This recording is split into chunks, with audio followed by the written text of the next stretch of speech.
CBS 42 News is your voice, your station, and tonight we're learning new information about air quality concerns in North Birmingham. Local leaders and also county health officials are looking to shut down operations at a coke plant they believe is violating the law. Yeah, CBS 42 first reported the health department findings in an exclusive report back in May. We revealed the Jefferson County Department of Health issued Bluestone Coke a notice of violation of local and federal air regulations.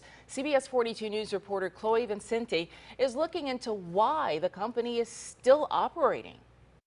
The story was first brought to us by neighbors living near Bluestone Coke who reported toxic emissions they say are making them sick. Our investigation back in May found the company was issued this notice of violation for leaks and other compliance issues with their facility. Now the Jefferson County Department of Health says it's not renewing their air permit, but even that might not be enough to shut down operations, and those living there fear their time is running out. They still pollute. Charlie Powell, And we are still dying. Lived in North Birmingham for more than 4 decades amid a large-scale EPA Superfund cleanup and ongoing air pollution from nearby industry. He says not many people are left. A bunch of my friends and neighbors have died. Cancer, heart attack, stroke.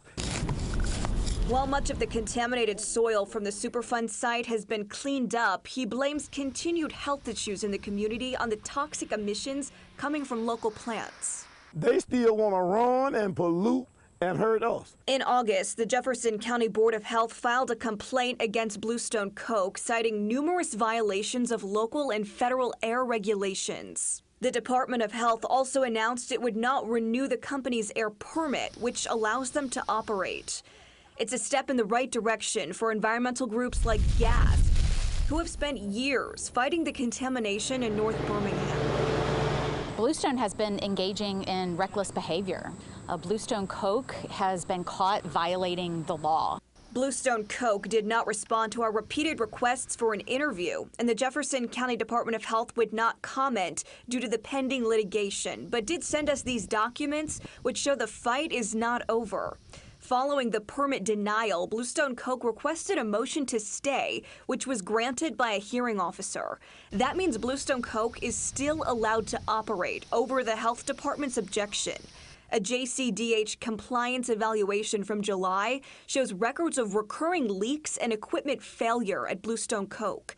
These violations mean the toxins emitted from the facility could put neighbors' health at risk. I envision several trips to Montgomery to meet with state leaders and ADEM officials, and also, if necessary, travel to Washington. District 4 Birmingham City Councilor William Parker says he's working with local officials to get help for North Birmingham residents and move forward with actions against Bluestone Coke. Do you think that it's imperative that the city and the health department ensure that this facility is shut down while there's violations? I think it needs to be shut down, number one, but obviously we're going to continue to work with the health department. Whatever tool we need to utilize within the city of Birmingham, we will explore it. Powell now lives in a different part of the city, tired of waiting for change. He still owns property in North Birmingham and feels him and his neighbors deserve compensation. I'm going to die doing this until we get justice. I probably ain't going to die until we get justice. I contacted both the EPA and ADEM, who tell me they're currently not involved with Bluestone's permit issues. But Councilor Parker tells me he thinks they're going to need help from the state and even the federal level to give residents what they want. A pretrial conference hearing will be held on September 10th between the Jefferson County Board of Health and Bluestone Coke. Stay with CBS 42 for more on this developing story. Back to you. And if you have a story that you want us to look into, send us an email to yourvoice@cbs42.com. You can also reach us on our social media pages.